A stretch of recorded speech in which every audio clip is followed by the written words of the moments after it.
اللہم صلی علی سیدنا محمد وعلی آل سیدنا محمد۔ تمہارا کوئی بھی معاملہ کسی سے ہو، جھگڑے کا ہو، محبت کا ہو، گھر کا ہو، باہر کا ہو، جو مشکل آئے اس کو حل کرنا، دیکھنا ہے کہ جھگڑا ہوا ہے، اس میں کیا کرنا ہے، اس نے غلطی کی ہے یا بیوی نے زیادتی کی ہے یا کسی نے زیادتی کی ہے، تو اس سے انتقام لینا ہے یا اس سے کیا معاملہ کرنا ہے، یا رواجی کام کرنے ہیں، اس سے روٹھنا ہے، اس کو دبوچنا ہے، اس کو زدہ کوب کرنا ہے، کیا کرنا ہے۔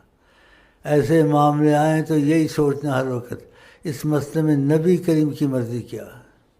اگر ان کی مرضی یہ ہے کہ کوئی تمہارے پر زیادتی کرے تم معاف کرو، کوئی ظلم کرے درگزر کرو، کوئی تم سے رابطہ توڑے تم جوڑو، تو پھر وہ کرے۔ تو پتہ بھی تو چلنا چاہیے، ہر چیز میں سوچنا کیا، تو پھر یہ مسئلہ ان کا نبی کے رابطے کی طرف جائے گا۔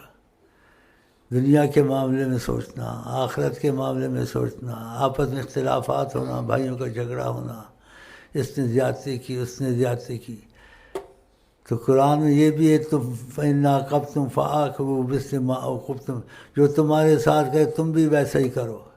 لیکن دوسری آیت میں کہا وَلَئِن صَبَرْتُمْ، اگر تم صبر کر جاؤ اچھا ہے، اور ایک آیت میں کہا صبر بھی کرو غفر، اور تم نے صبر بھی کیا معاف بھی کر دیا، یہ بہت ہی اچھا ہے، یہ بہت اونچے کام ہے۔ یہ ہوتا نہیں نا سب سے،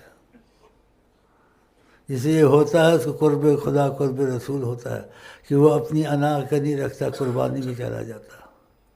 تو یہ سوچنا کچھ سمجھ میں آیا، گھر میں جھگڑا ہوا، کسی دوست سے جھگڑا ہو گیا، تو نبی کریم فرماتے ہیں جو حق پر ہی ہو کے،